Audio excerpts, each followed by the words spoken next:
नमस्कार, good evening. बहुत स्वागत है आप सबका। मैं पुनीत पाठक हूं और यह समय होता है खबरों के महाबुलेटिन न्यूज डिकोड में जानने का कि आज की बड़ी खबर क्या है और उसके पीछे की असल खबर क्या है। यह सिलसिला शुरू करें इसके पहले हेडलाइंस देखते हैं।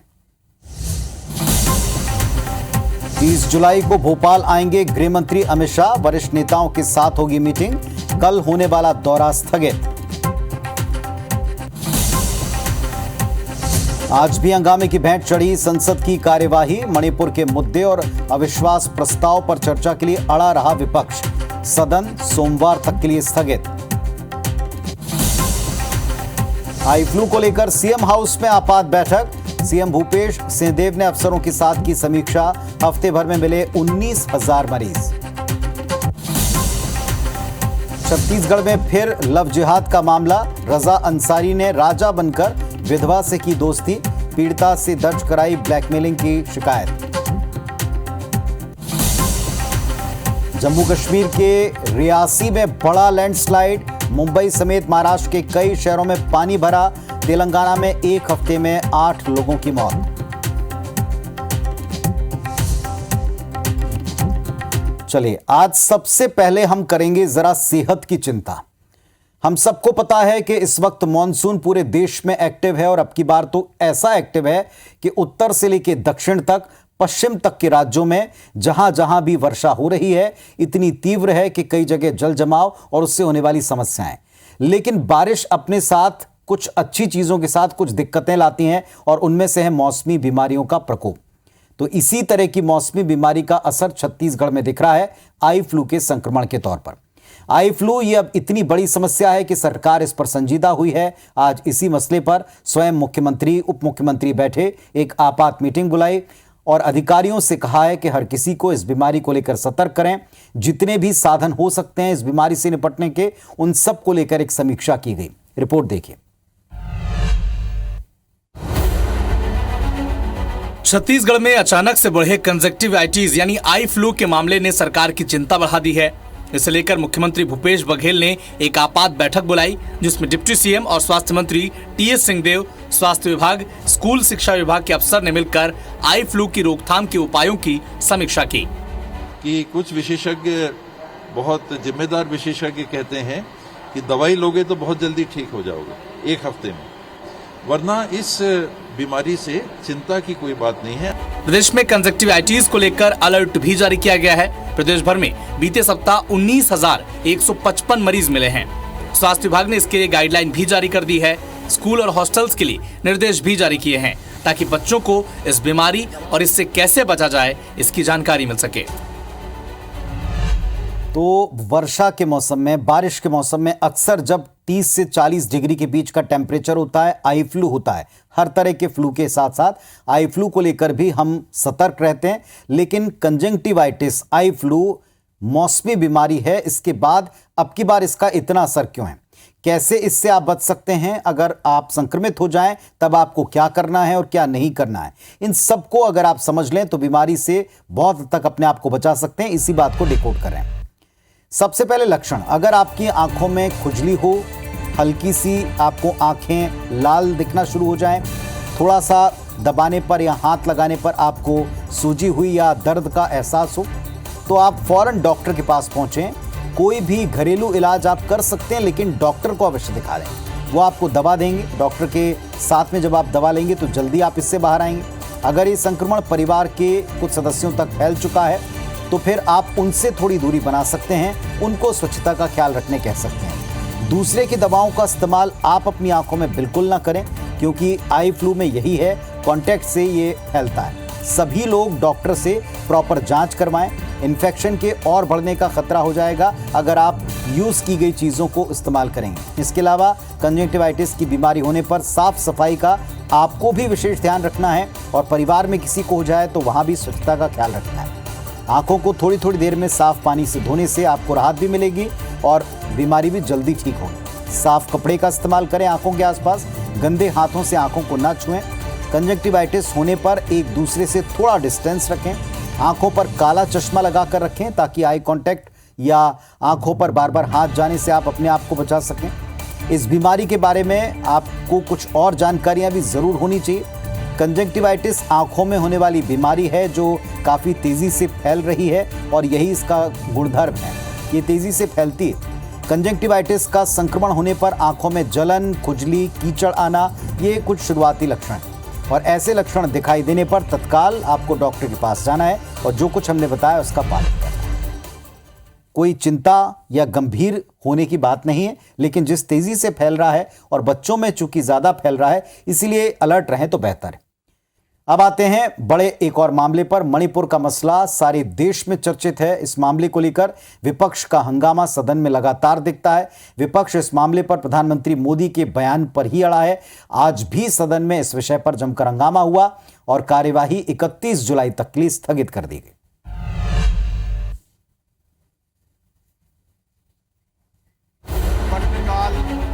लोकसभा और राज्यसभा में मणिपुर के मुद्दे को लेकर गतिरोध जारी है। मानसून सत्र के 7वें दिन भी दोनों सदनों में जमकर हंगामा हुआ। लोकसभा में सुबह 11 बजे कार्यवाही शुरू होते ही नारेबाजी शुरू हो गई। विपक्ष के नेता अधीर रंजन चौधरी ने अविश्वास प्रस्ताव पर तुरंत चर्चा की मांग की।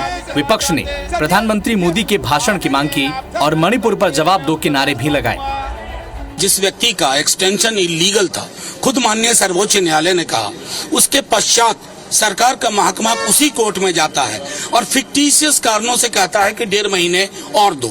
राज्यसभा में कार्यवाही 45 मिनट तक चली, लेकिन सभापति जगदीप धनखड़ और टीएमसी सांसद डेरेक ओब्रायन के बीच बहस के बाद इसे 31 जुलाई तक के लिए स्थगित करना पड़ा। ये प्रेसिडेंट वगैरह के बारे में ऐसे बात करते हैं तो मैं बोलूंगा आप बिल आप परास्त कर दो। विश्वास के प्रस्ताव का चर्चा के लिए जो समय सीमा है, उस समय सीमा के अंदर अविश्वास का प्रस्ताव का चर्चा होगा। इधर राज्यसभा से निलंबित सांसद संजय सिंह ने आज भी संसद परिसर में विरोध प्रदर्शन किया।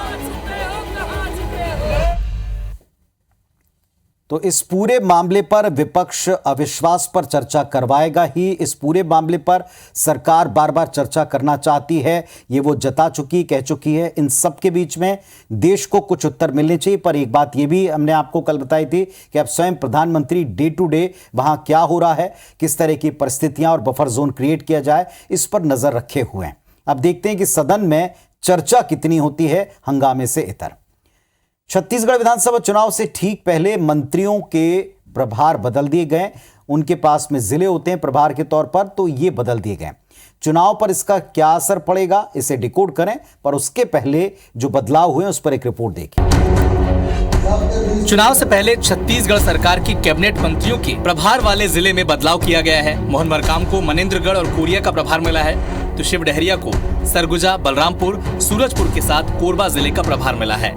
रविंद्र चौबे को रायपुर और रायगढ़ की जिम्मेदारी मिली है, तो टीएस सिंहदेव को बेमेतरा, कवर्धा की जिम्मेदारी दी गई है। ताम्रध्वज साहू को महासमुंद और बिलासपुर जिले का प्रभार मिला है, तो मोहम्मद अकबर को दुर्ग और बालोद जिले की जिम्मेदारी मिली है। मंत्री अनिला भेड़िया की बात करें तो उन्हें कांकेर और धमतरी जिले का प्रभार मिला है, तो मंत्री कवासी लखमा को बस्तर, दंतेवाड़ा, बीजापुर, कोंडागांव, नारायणपुर की जिम्मेदारी मिली है।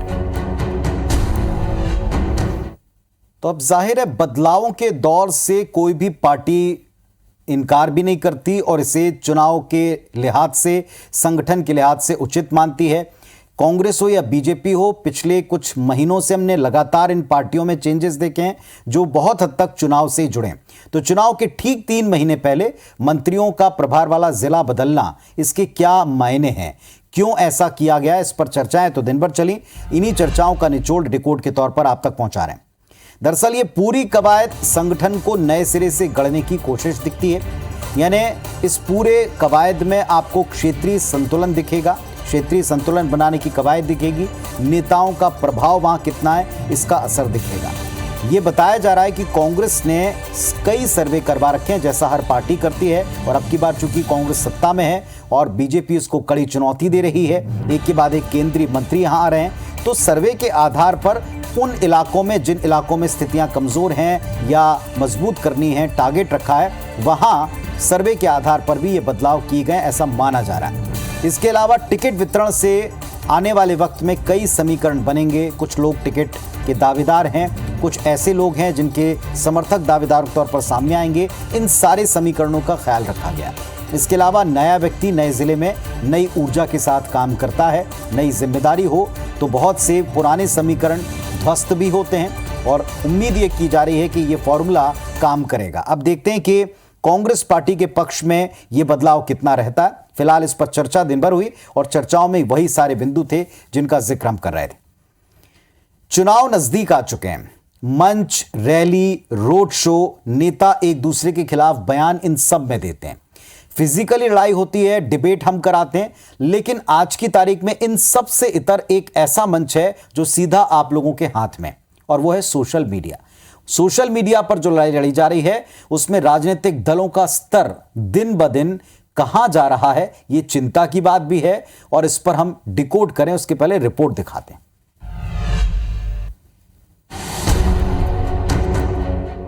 छत्तीसगढ़ में चुनाव जैसे जैसे नजदीक आ रहा है, सियासत का स्तर भी नीचे गिरता जा रहा है। बीजेपी और कांग्रेस के ट्विटर हैंडल के बीच ट्वीट वॉर चल रहा है, जिसमें दोनों ही दल शब्दों की मर्यादा को लांघ रहे हैं। मीम और ट्रोल की तरह एक दूसरे पर स्तरहीन बयानबाजी कर रहे हैं। एक दूसरे को घेरने के लिए दोनों दलों के आधिकारिक ट्विटर हैंडल से वार पलटवार हो रहा है। इस बहस की भाषा को देखेंगे तो सड़क छाप लड़ाई में इस्तेमाल होने वाले शब्दों का भरपूर इस्तेमाल किया जा रहा है। बरनौल से लेकर बत्ती बनाने तक क्या क्या नहीं कहा गया। कोई किसी को भ्रष्टाचार की अम्मी कह रहा है तो कोई किसी को मुर्गा की उपाधि दे रहा है। कोई किसी को पप्पू कह रहा है तो कोई किसी को गधे की उपाधि से नवाज रहा है। तो राजनीति में पक्ष और विपक्ष दोनों होते हैं। विपक्ष का काम सत्ता पक्ष को घेरना, सत्ता पक्ष का काम विपक्ष के आरोपों पर या वार पर पलटवार करना, जवाब देना है। लेकिन इन सब के बीच में मर्यादा का क्या? कांग्रेस और बीजेपी के नेता एक दूसरे को झुकाने के लिए या कमतर दिखाने के लिए 14 घंटे तक 1 दर्जन से ज्यादा ट्वीट कर रहे हैं। और इसके बाद कांग्रेस और बीजेपी के इस ट्वीट वॉर पर दोनों दलों के बड़े नेता भी आमने सामने आते हैं। लेकिन एक बात पक्की है कि इन सब के बीच में मर्यादा कहीं पीछे छूट जाती है। इसी को आज हम डिकोड करें। सोशल मीडिया लोगों की जिंदगी में किस कदर दाखिल हो चुका है, ये किसी से छिपा नहीं। दिन का एक बड़ा हिस्सा लगातार हम सोशल मीडिया पर बिताते हैं। एक छोटा सा उदाहरण, हाल ही में मणिपुर में 2 महिलाओं के नग्न करके घुमाने वाला वीडियो जब सोशल मीडिया पर आया, तब देश को सर्वाधिक मणिपुर के हालात के बारे में पता चला। लोगों ने उसके बारे में जानकारी ली, तब लोगों ने इस पर आक्रोश व्यक्त किया। राज्य सरकार बल्कि केंद्र सरकार तक इसकी आंच पहुंची। वो सरकार फेलुअर है, इसको लेकर कई तरह के मोर्चे खुल गए। एक वीडियो ने काम किया और वो केवल सोशल मीडिया पर वायरल हुआ। सदन से लेकर के सड़क तक इस पर आक्रोश दिख रहा है और अभी भी इस पर भारतीय जनता पार्टी बैकफुट पर दिखती है। यानी एक मामला जो 2 महीने पुराना था, सोशल मीडिया पर आते ही, वायरल होते ही एक ज्वलंत मुद्दा, देश का सबसे पहला और बड़ा मुद्दा बनकर सामने आ गया। सोशल मीडिया आज की तारीख में पार्टियों के लिए कितनी जरूरी है, आप इस बात से भी समझ सकते हैं कि हर दल का सोशल विंग सबसे बड़ा है, मजबूत है और युवा है। उन्हें पता है कि एक बड़ा वर्ग सोशल मीडिया पर ही पार्टी का स्टैंड जान सकता है, पढ़ सकता है।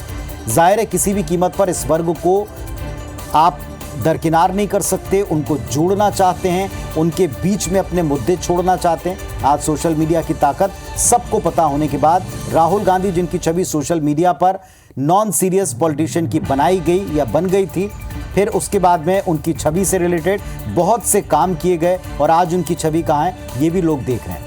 तो कहने का अर्थ ये है कि आज की तारीख में सोशल मीडिया पर रोज रोज आने वाले वीडियोस, फोटोज, कमेंट्स, इन सब को छोड़कर आम लोगों की भाषा, जिसमें लोग लड़ते हैं, बोलते हैं, उससे कनेक्ट करने के लिए कई बार सीमाएं लांघ दी जाती हैं। पर ये इतना लांघ दी जा चुकी हैं कि जब हम इन पर कमेंट लेते हैं तो इन्हीं दलों के नेता, चाहे इस पक्ष के हों चाहे उस पक्ष के, उन्हें इस पर बड़ी असहजता होती है। राजनीतिक दल इसका भरपूर इस्तेमाल कर रहे हैं, इसमें कुछ गलत बात नहीं है, लेकिन अपनी छवि गढ़ने के लिए आप किसी दूसरे व्यक्ति की छवि को तार-तार करने में मर्यादा को पूरी तरह भूल जाएं, ये बहुत आपत्तिजनक है। एक और बात हम फिर दोहराएंगे, हमने डिबेट में भी कही थी कि पिछले दिनों एक फिल्म के डायलॉग्स, आदि पुरुष के डायलॉग को लोगों ने खारिज किया, जबकि कहा जा रहा था कि लोग इसी भाषा को समझते हैं। अब सोशल मीडिया पर काम करने वाले लोगों को भी समझना पड़ेगा कि क्या ऐसी ही भाषा में आप वार पलटवार कर सकते हैं। एक और खबर जिसने पूरी दुनिया को चौंका दिया और वो पाकिस्तान से आई। पूरी दुनिया में अब तक का सबसे बड़ा सेक्स स्कैंडल पाकिस्तान का बताया जा रहा है और ये खुला एक यूनिवर्सिटी में 5,500 बच्चियों के MMS के तौर पर। रिपोर्ट देखिए। पाकिस्तान में दुनिया का अब तक का सबसे बड़ा सेक्स स्कैंडल सामने आया है, जिसमें 5,500 कॉलेज छात्राओं के अश्लील वीडियो मिले हैं। दरअसल ये पूरा मामला इस्लामिया यूनिवर्सिटी बहावलपुर का है। पुलिस के मुताबिक ये यूनिवर्सिटी नशीली दवाओं और यौन शोषण का अड्डा बन चुकी है। जांच में आरोपियों के मोबाइल से कई सबूत मिले हैं, जिसमें अश्लील वीडियो के साथ ढेरों व्हाट्सएप चैट हैं। जो 3 आरोपी गिरफ्तार किए गए हैं, उनके पास से ड्रग्स और सैकड़ों लड़कियों के अश्लील वीडियो मिले हैं। यानी पहले लड़कियों को ड्रग्स का आदी बनाया जाता था, फिर उनकी अश्लील वीडियो बनाकर उन्हें ब्लैकमेल किया जाता था और उनसे मनचाहा काम करवाया जाता था। हालांकि घोटाले की जांच के लिए एक समिति बनाने का फैसला भी किया गया है। तो सारी दुनिया, फिर कहेंगे सारी दुनिया सिमटकर एक मोबाइल में आ चुकी है और मोबाइल में जो कुछ भी आता है, जिस तरह का भी कंटेंट आता है, वो दुनिया में पहुंचता भी है और प्रभावित भी करता है। जाहिर तौर पर वहां की सरकार को और पुलिस जो ये कहती है हमारी जिम्मेदारी नहीं, उनको अपनी जिम्मेदारी इस पर समझनी चाहिए, क्योंकि सारे विश्व में देश की भी किरकिरी हो रही। अब आते हैं रेन से जुड़ी यानी बारिश से जुड़ी स्थिति पर। उत्तर भारत से लेकर दक्षिण तक जमकर वर्षा हुई है। क्या स्थिति, जरा देखिए। तेलंगाना, महाराष्ट्र समेत देश के 21 राज्यों में शुक्रवार को भारी बारिश का अलर्ट है। आज जम्मू कश्मीर के रियासी जिले में बड़ा लैंडस्लाइड हो गया। इन तस्वीरों ने सबको विचलित कर दिया। वहीं हिमाचल के शिमला और किन्नौर में लैंडस्लाइड के चलते नेशनल हाईवे 5 ब्लॉक हो गया। पिछले 24 घंटे में तेलंगाना में 97 मिलीमीटर यानी करीब 4 इंच और महाराष्ट्र में 27.8 मिलीमीटर बारिश हुई है। इधर महाराष्ट्र के मुंबई, ठाणे, कोल्हापुर और नागपुर समेत कई शहरों में आज तेज बारिश के बाद सड़कों पर पानी भर गया, जिससे ट्रैफिक भी प्रभावित हुआ। मुंबई में भी आज भारी बारिश का येलो अलर्ट जारी किया गया। इधर दिल्ली में यमुना का जलस्तर अब भी खतरे के निशान से ऊपर है। अगले 5 दिनों के लिए बारिश का येलो अलर्ट दिल्ली में जारी किया गया है। उत्तरकाशी में बात करें तो लैंडस्लाइड और पहाड़ों से मलबा गिरने से Gangotri Yamunotri national highway block हो गया है। तो बारिश के ऊपर कंट्रोल नहीं, लेकिन बारिश से जो बिगड़ते हालात हैं उसका अनुमान लगाकर आप पहले से अगर तैयार रहें तो शायद नुकसान को बचाया जा सकता है। दूसरा, पहाड़ों पर जिस तरह लैंडस्लाइड हो रहा है, यह दिखाता है कि कुदरत के साथ, कुदरती नज़ारों के साथ खिलवाड़ मनुष्य ने किस हद तक कर दी। एक घटना जिस पर ध्यान जरूर देश का होना चाहिए। नीदरलैंड में एक कार्गो शिप में इस वक्त आग लगी। इस शिप पर सवार पूरा का पूरा क्रू इंडियन है। 21 क्रू मेंबर हैं जो सब के सब भारतीय हैं, जिनमें से एक भारतीय क्रू मेंबर की मृत्यु हो चुकी है और इस हादसे में 20 लोग अभी भी बुरी तरह फंसे हुए हैं। और इस पूरे शिप पर लगी हुई आग से वहां बचे लोगों को सुरक्षित निकालना एक चुनौती है। ये मिस्र की तरफ जा रहा था। शिप पर 3000 कारें मौजूद बताई गई। आग बुझाने का प्रयास हो रहा है। भारतीय विदेश मंत्रालय समेत तमाम मंत्रालय हैं जो वहां क्या किया जा रहा है उस पर नजर रखें। पानी का स्प्रे तो हो रहा है, पर दिक्कत है कि ज्यादा पानी अगर जहाज पर छोड़ दिया तो शायद वो सिंक कर जाए, डूब जाए। और इसी वजह से सभी लोग इसमें प्रार्थना भी कर रहे हैं और जो प्रयास किए जा रहे हैं उस पर नजर भी रखें। चलिए, उम्मीद करते हैं कि जो वहां लोग हैं मौजूद भारतीय, उनको सुरक्षित निकाला जाएगा। आज के लिए बस इतना ही। खबरों अपडेट्स के लिए आप देखते रहें IBS 24। नमस्कार, शुभ रात्रि।